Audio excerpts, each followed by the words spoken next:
welcome to the Explainer. You know, one of the most useful things you can do in English is just talk about your day. So today we're going to break down exactly how to do that using simple, confident language. All right, let me ask you something right off the bat.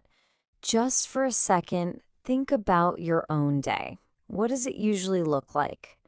All those little things you do from when you wake up to when you go to bed. Well, we're about to give you the words to describe all of it. So, to make this super easy to follow, we're going to meet two people, Anna and David. We'll just follow them through their day, and by seeing what they do, we'll pick up all the vocabulary we need for every part of the routine. Okay, let's jump right in with the morning routine. I mean, this is where it all kicks off, right? We're starting from that first buzz of the alarm clock and walking through every step until they're headed out the door. So, the day starts with a series of little things we all do.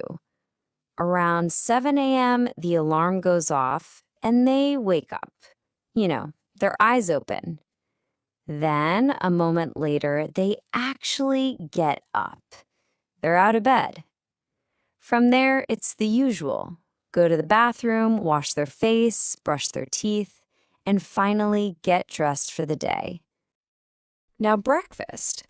This is where you can really see people's personalities, right? Even with simple stuff. Anna's a cereal with milk person, and she has a cup of tea.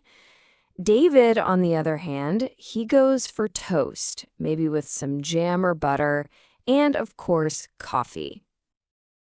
Okay, so breakfast is done. Now we're heading into the biggest chunk of the day, work, the commute, all that stuff. Anna and David are both heading to their jobs, but you'll see they do things pretty differently. Getting to work, everyone's got their own way of doing it. Anna, for instance, she takes the bus. It's a great way to just pop in some headphones and listen to music or a podcast. David drives his car, which gets him there a little quicker. His whole trip is only about 20 minutes. And their jobs?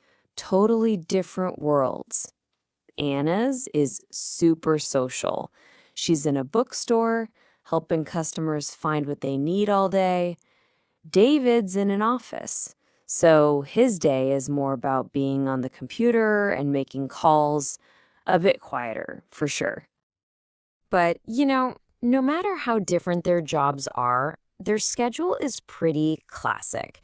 That typical 9 to 5 grind.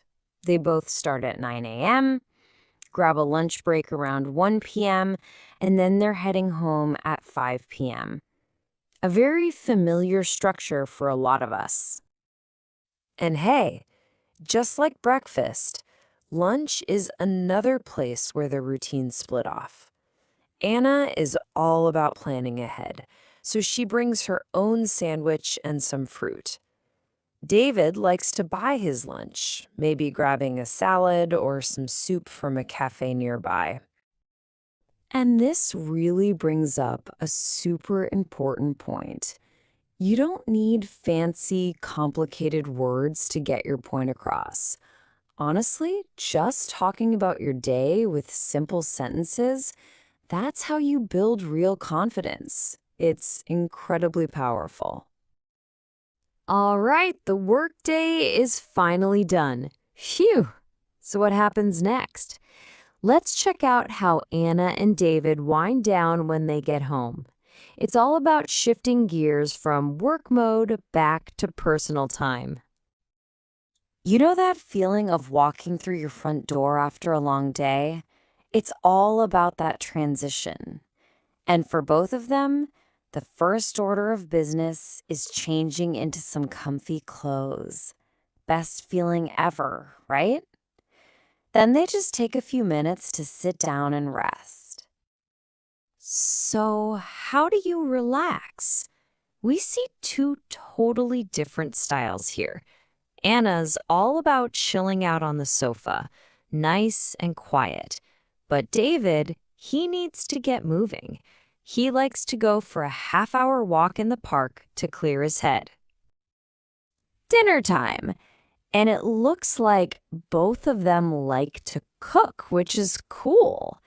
Anna's meals are kind of light and quick, like a vegetable soup or a simple omelet.